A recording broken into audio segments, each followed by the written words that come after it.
Whitney Houston released her debut album at the age of 22 and went on to have 3 #1 hits.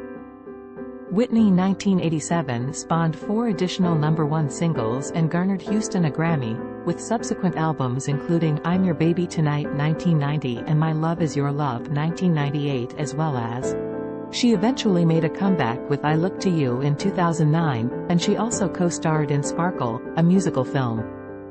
On February 11, 2012, Houston died as a result of an accidental drowning in a hotel. Houston, who was born on August 9, 1963, in Newark, New Jersey, seemed destined from infancy to be a singer. Her mother and cousin were both legendary characters in gospel, soul, and pop music in the United States. Houston could captivate audiences even as a youngster. She later told Diane Sawyer that a euphoric response from the church at New Hope had a tremendous effect on her. I think I knew then that my singing ability was an infectious thing that God had given me. By the age of 15, Houston was frequently performing with her mother and attempting to land her own record deal. She was spotted around the same time by a photographer who was taken by her natural beauty. She quickly rose to prominence as a popular young model, becoming one of the first African-American women to grace the cover of 17 magazine. Her primary love, though, remained music. When Houston was 19, she was found in a nightclub by Clive Davis of Arista Records, who promptly signed her and took over her career as she transitioned from gospel to pop stardom. Houston made her national television debut in 1983, performing Home from the musical The Sound of Music on The Merv Griffin Show. I Will Always Love You from the Bodyguard album. Despite her mounting personal problems, Houston continued to advance in her profession, breaking into acting in 1992 with a leading role alongside Kevin Costner in the enormously acclaimed film The Bodyguard. With this effort, she established a precedent for her subsequent films. For each film, she created hit singles, resulting in tremendous record sales for the soundtracks. Her popular single from The Bodyguard, a version of Dolly Parton's I Will Always Love You, from 1974, became Houston's biggest success ever, spent a record-breaking 14 weeks at the top of the Billboard 200. Houston won 3 Grammys for the soundtrack album, including Album of the Year and Record of the Year. Later in the 1990s, Houston appeared in Waiting to Exhale and The Preacher's Wife, both of which had successful soundtracks. It's Not Right But It's Okay album, My Love Is Your Love. Houston released My Love Is Your Love, her first non-soundtrack studio album in many years, in 1998, and it garnered her another Grammy for the single, It's Not Right But It's Okay, although her collaboration with Mariah Carey in the animated feature The Prince of Egypt created a popular single. Houston's increasingly turbulent marriage, drug troubles, and health issues threatened to wreck her career in the late 1990s and early 2000s. Several concert cancellations, as well as an infamous TV interview with Sawyer in 2002, in which Houston appeared far too thin and in ill condition, fueled speculation that she was on the edge of a nervous breakdown. Album, Just Whitney.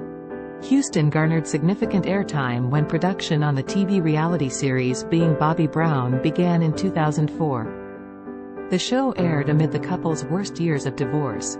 Drug use, lifestyle excess, and bad behavior were all caught on film, and Houston's reputation plummeted to new lows. Houston attempted to disregard the criticism by pressing on with her music, releasing Just Whitney, to counter her critics, but it failed to match the success of her prior efforts.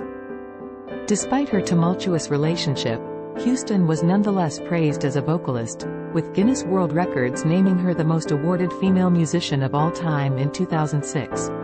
Houston attempted to mend her marriage and kick her drug habit over the next 5 years, but after repeated relapses, Sissy had to step in. My mother walks in with the sheriff and she says, I have a court injunction here, Houston told Oprah Winfrey in 2009. We're not going to do this unless you do it my way. You're going to retire and appear on television. And tell them you're giving up because it's not worth it. Houston took a pause from her profession after her divorce from Brown in 2007 and winning sole custody of Bobby Christina. Album, I Look to You. Houston appeared to be coming to terms with her personal life after nearly a decade of struggle.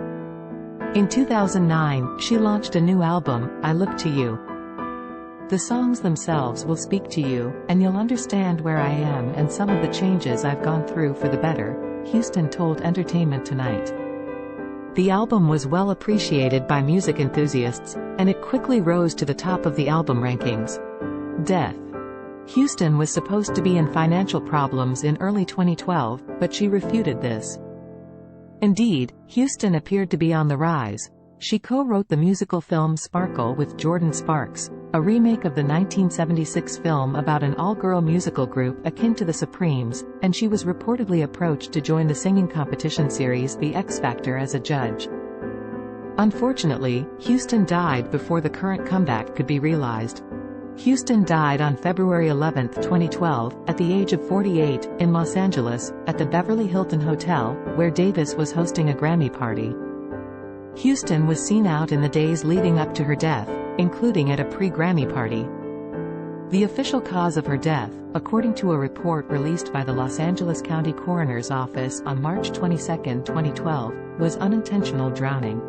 Heart problems and cocaine discovered in her system were also contributing causes. With her death, the music industry lost one of its most renowned stars.